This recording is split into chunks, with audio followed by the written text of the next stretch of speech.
All right. I have it on no less of an authority of speaking at Defcon than Jason Scott here, that everyone is really confused about what room they're supposed to be in, and talks should start like a few minutes late. So to fill in some time before I get started, I thought I'd just tell you a little story about my other experience with computers and the police, which was soon after I got to MIT. You know, you get to MIT and there's this whole kind of pulling hacks ethic, right? Like doing these pranks to amuse people. And so, you know, you start immediately looking for things to do.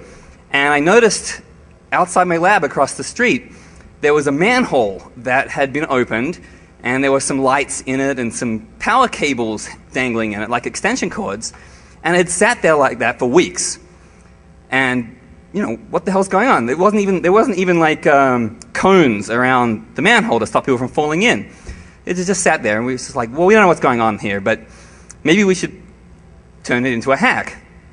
So we got an old VT220 terminal and decided we would set it up on the edge of the manhole with a lamp, as though some hacker had like popped out of the manhole and was up to no good with their VT220, hacking, you know, whatever was in the manhole.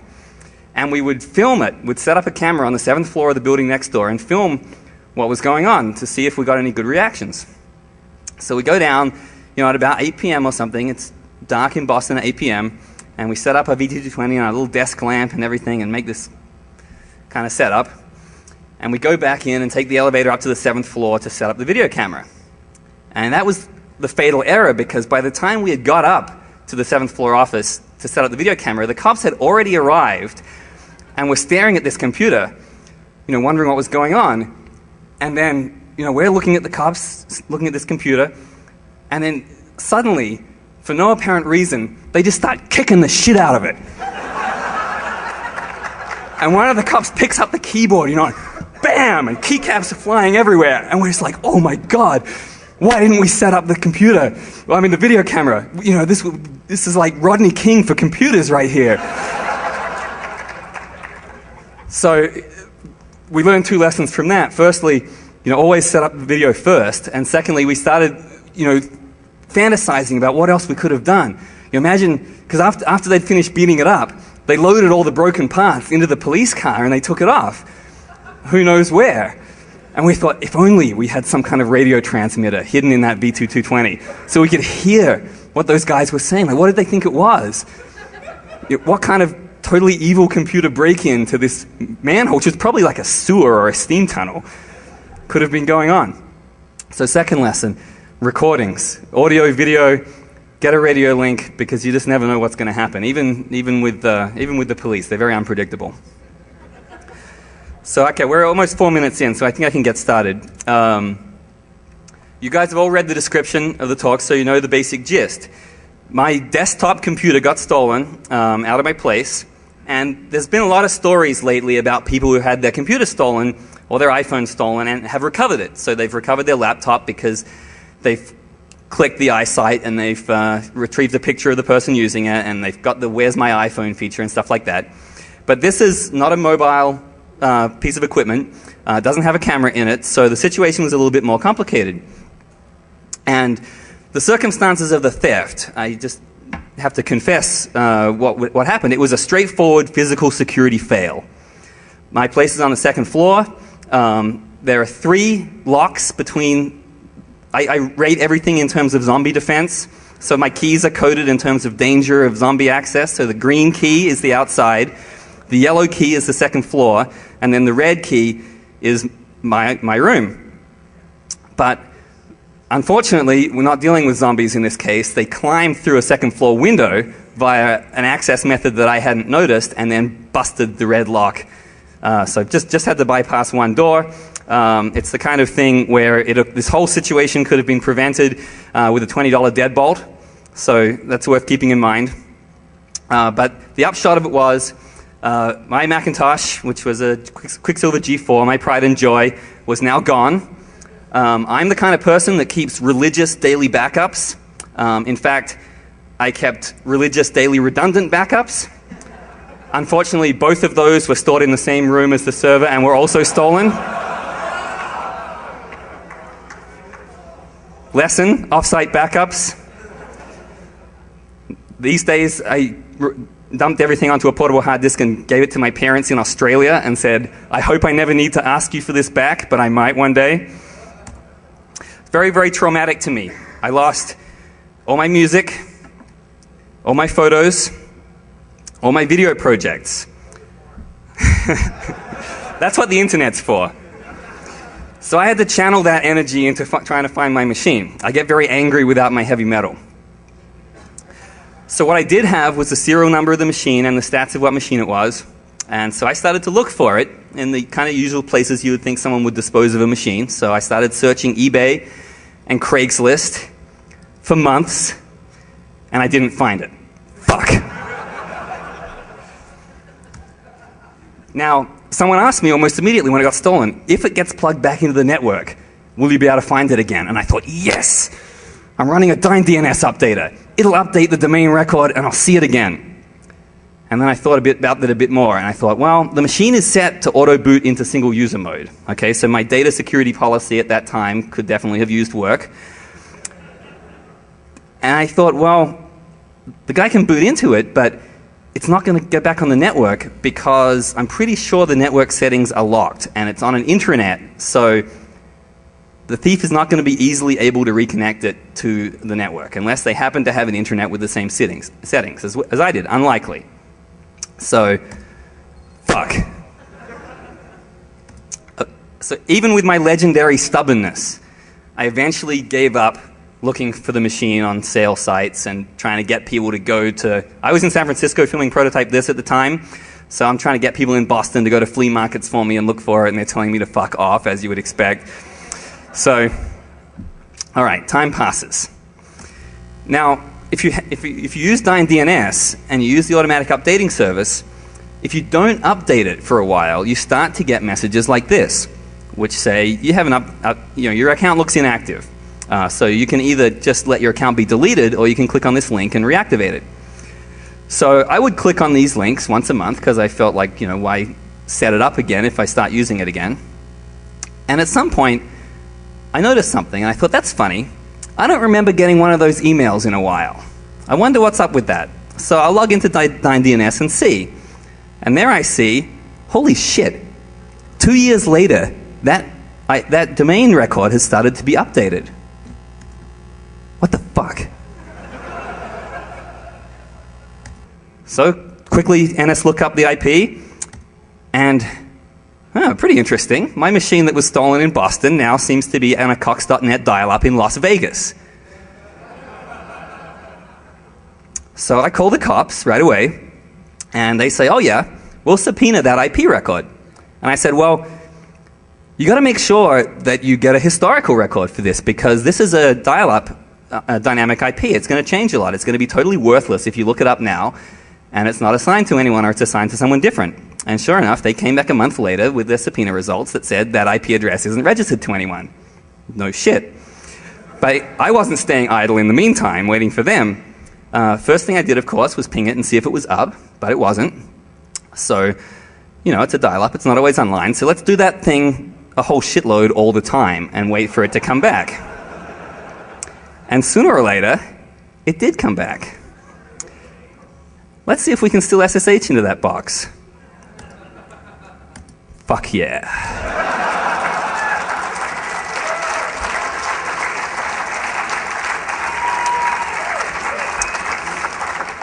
So SSH is not the only service I was running on that machine. I'm also running VNC, so let's see if that's still up. So my machine, I can still SSH to it, I can still VNC to it. The machine has not been reformatted or locked down, but he did at least go to the trouble of changing my desktop background. I'll give him that. Now this is a Macintosh, so we can enter things on the command line that make it do things. Like text-to-speech that comes out of the built-in speaker with no apparent window or source. I am gonna get you, motherfucker.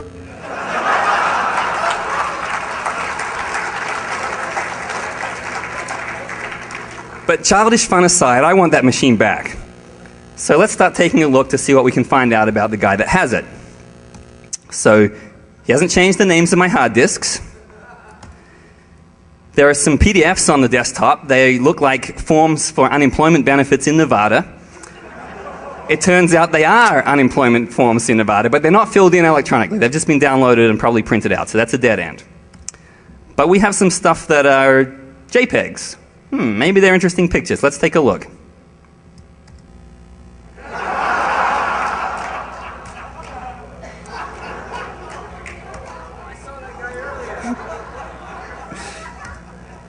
So now, either whoever has this computer is really into saving photos from diamond-earring-wearing-douchebags.com, or these are pretty hilarious self-portraits. So let's find out a little bit more about what this guy's into. Let's take a look at his browser cookie file. So here's an excerpt. So here are some sites. We got blackfatbooty.com, bigbuttbrazilianmoms.com, freebigassporn.com, elephantasses.com. All right. What about some searches? All right, we got sexy, beautiful, fat ass. Got several searches for free porn. Not something I thought that was that difficult to find, all right, but we're getting a psychological profile. Now, I know some of you out there, right? You're thinking, this is my machine, these are my cookies. Huh? Now, I swear to you that they're not. You're just going to have to take my word for that.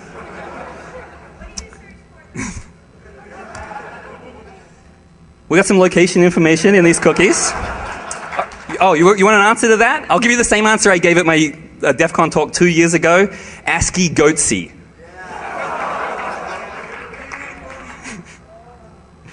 Yeah, so location information in the cookies, but nothing we didn't know. It's all Las Vegas.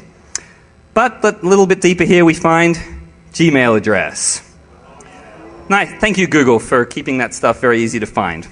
So what do we got? We got location in Las Vegas. We got a name. We got a face. We got a Gmail account. And we got a keylogger installed.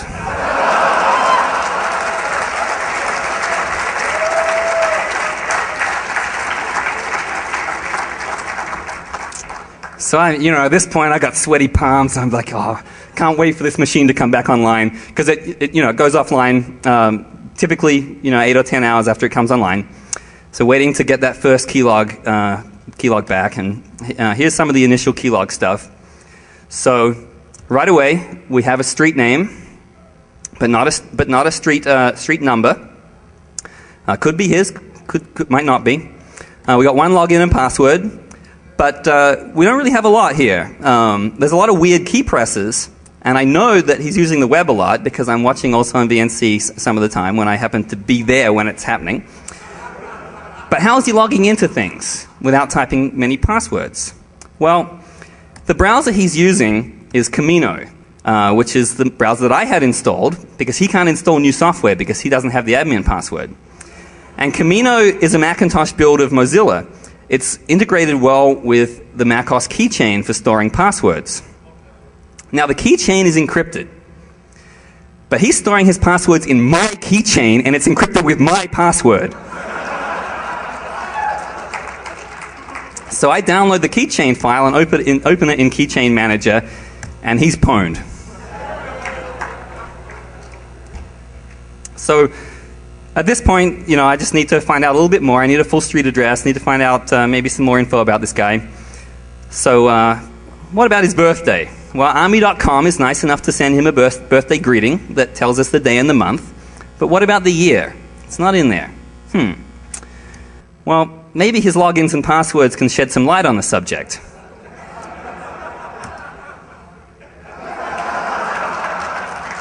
You think maybe he was born in 1985? Well, eBay tells us that he was.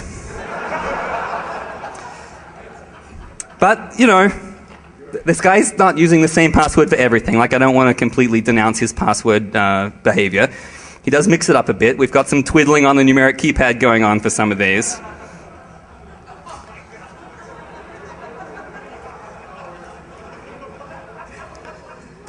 So what we have at this point now is a name and an address and a birthday, but still not the street number.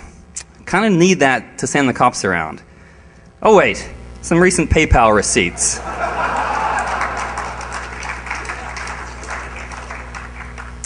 And I don't want to send the police on a wild goose chase. I need some confirmation here. So I happened to be watching one day, and I'm watching him log into his credit card account over VNC.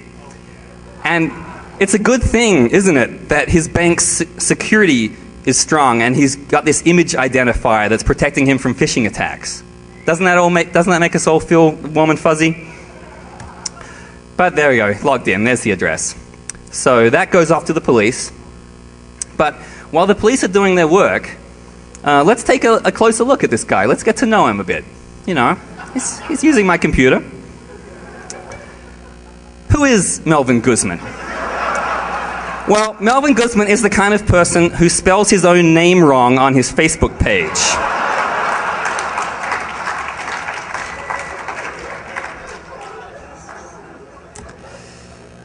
His main activity is taking photos of himself for online dating sites, and when he saves those pictures, he just mashes on the keyboard. So my stolen computer, my beloved Mac, is being used by someone less competent than a typewriting chimp. But maybe if he stole an infinite number of computers, we might figure out if the complete works of Shakespeare could fit in a Mac OS X file name. But thanks to his self-portrait obsession, I hereby present the many sexy faces of Melvin Guzman.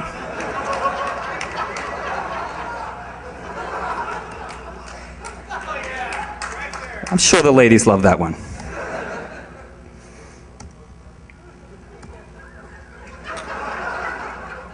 The profile seems to be very important.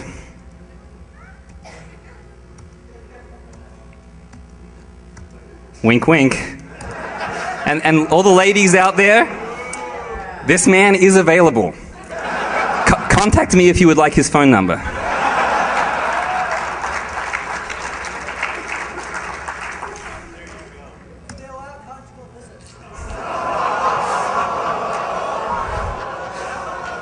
Now, I'm sorry to anyone who wanted to see the full Monty here, but after I originally submitted the slides, the Defcon staff told me that they might have trouble when they put the videos of this talk on their CDs that they have for sale afterwards, and they might have some trouble with the AV company if I left it in. So I had to search for something to cover up the wiener here, if you like. But let me just say that when I searched for Defcon logo images on Google Images, I only had to search for icon size.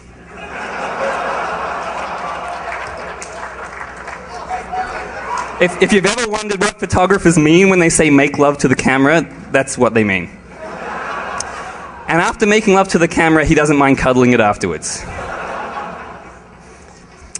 But this seems to work, all right, because the sexy ladies of the internet responded, and it worked out for him. So here's what he was receiving back. So at last, he found the fat booty he was looking for. I assume so. But here's a side note on online dating techniques, right? I don't know a lot about this, but I noticed when I was looking at the keylogger that there were a lot of Control V's. And I found out why that was from watching in VNC. This guy would write a message once and then copy and paste it to literally hundreds of women.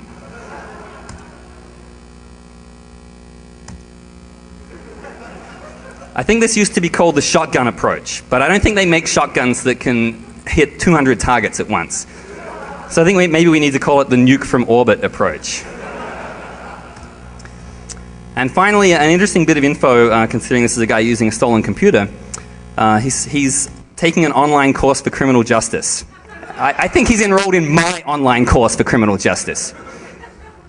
But armed with all the address information that I was able to give them, the police were able to go and recover the computer. In fact, I think they did that the day after I submitted these Defcon slides, after the deadline. And it taught me some lessons that I thought I would share with you. First of all, obviously, my security of the machine, in a data security sense, in terms of not encrypting the hard disk and letting it boot into single user mode, was shithouse. But if I'd had better security, then I would never have been able to recover the computer. If the guy couldn't log into it, if you had to wipe the drives, if you couldn't reconnect it to the network, same deal. So I actually recovered the hardware, and I did recover some of my data. Some of it had been erased, but I got a little bit of it back, and I set up rsync scripts every time it was online to pull in more and more of the stuff. So I often wonder if he was paying for bandwidth as well, because every time it would connect, like I'd be slurping gigabytes of stuff back down his dial-up. The second lesson is a lot of these services are potential vulnerabilities against a trained threat. Like everyone here is thinking, oh yeah, you're running VNC, and if you're not tunneling it over SSH, then you're totally making a mistake. Especially also having a daemon that tracks the IP address of wherever this machine moves, especially for if this was a mobile platform. If I was running a DynDNS upgrade on my laptop, people would know where I was all the time. So that would be bad against a trained threat, but very good against a low-tech threat. So it's all about sort of threat modeling and remembering to buy that $20 deadbolt. Another thing, the keychain versus keyloggers. I'm one of those guys that never really trusted the keychain, because it's a single point of failure. It's got everything in it. Like, what if you could get into it? But it's actually like an interesting defense against keyloggers, which is something that you're more likely to have on your machine from spyware and stuff. There are more sophisticated keyloggers. There are ones that log mouse movements and clicks and things like that. But for a very basic keylogger, having forms and passwords and stuff just fill themselves in automatically when you're logged in once, is potentially protective. And then finally, having my serial number was great. Like being able to give that to the cops, file a police report, meant that the hardware could be recovered. Without that serial number, there's no way. So write that down somewhere. And then the final lesson learned, of course, I'm sure you all know, don't fuck with a hacker's machine. Thank you.